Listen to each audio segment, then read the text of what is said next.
Angel's instruction.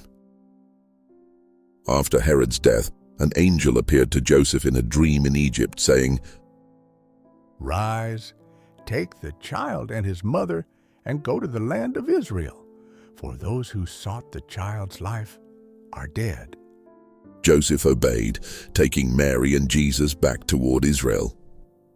The journey would have followed similar trade routes, possibly through the Sinai Peninsula or along the coast, depending on their exact location in Egypt. Settling in Nazareth, obscurity made it a safe, inconspicuous place to raise Jesus, far from political intrigue in Judea. It also set the stage for Jesus' later identification as Jesus of Nazareth, emphasizing his humble origins. Jesus' early years, and the child grew and became strong, filled with wisdom, and the favor of God was upon him. This suggests a normal childhood marked by physical growth, intellectual development, and spiritual favor, though no specific events are detailed. Joseph, a carpenter, worked as a skilled craftsman, likely with wood or stone, supporting the family. Mary managed the household and raised Jesus. As devout Jews, Joseph and Mary raised Jesus according to the Mosaic law. He was circumcised on the 8th day and likely attended synagogue, where he learned the Hebrew scriptures, Torah, prophets, Psalms. Jewish boys began formal religious education around age 5 or 6, memorizing scripture and studying traditions. Jesus likely learned Joseph's carpentry trade, as he is later called a carpenter. This suggests he worked to support the family. The temple incident at age 12. The incident of Jesus being lost in the temple at age 12. From Nazareth to Jerusalem. The journey to Jerusalem. The incident occurs during the annual pilgrimage to Jerusalem for the Feast of Passover, a major Jewish festival commemorating the Israelites' exodus from Egypt.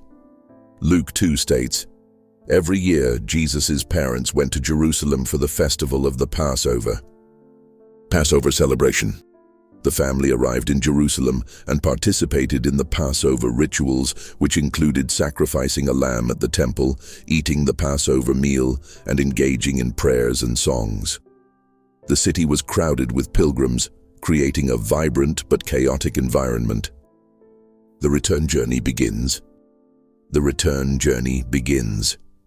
After the festival, which lasted about a week, including the Feast of Unleavened Bread, Mary and Joseph began their journey back to Nazareth, assuming Jesus was with them.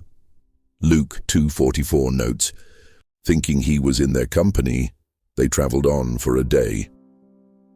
This suggests they were traveling in a large group, where children might mingle with relatives or friends, making it plausible for Jesus' absence to go unnoticed initially.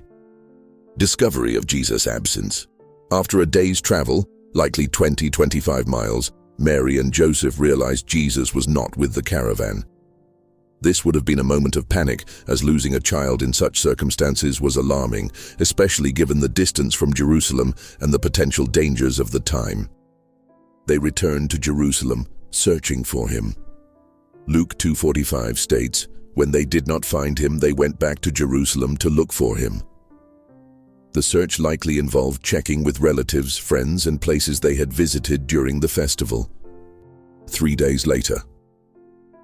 After 3 days, Mary and Joseph found Jesus in the temple.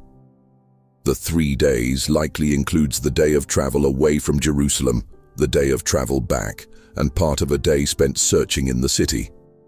This duration underscores the anxiety and urgency of their search. In the temple courts, Jesus was sitting among the teachers, listening to them and asking them questions. Luke 2:46. The temple courts were a place of teaching and discussion, where rabbis and scholars gathered to debate scripture and instruct students. Jesus, at age 12, was engaging with these learned men, not as a passive observer, but as an active participant.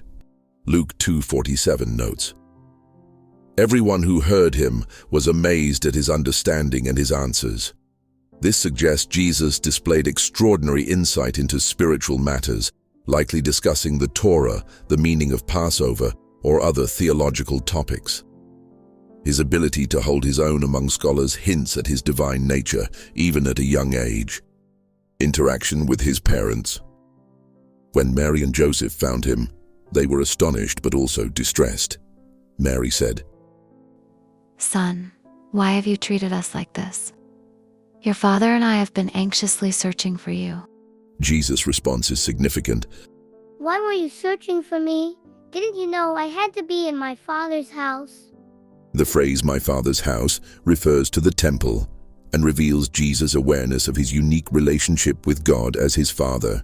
This is the first recorded instance of Jesus speaking in the Gospels, emphasizing his divine identity.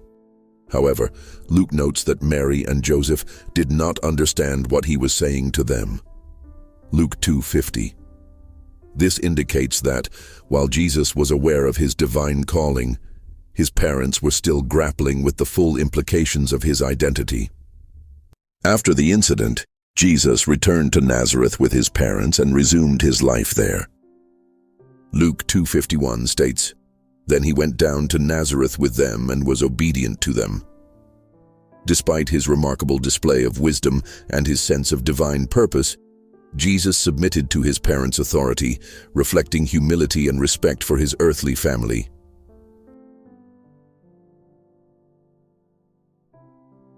Thank you for watching. God bless you.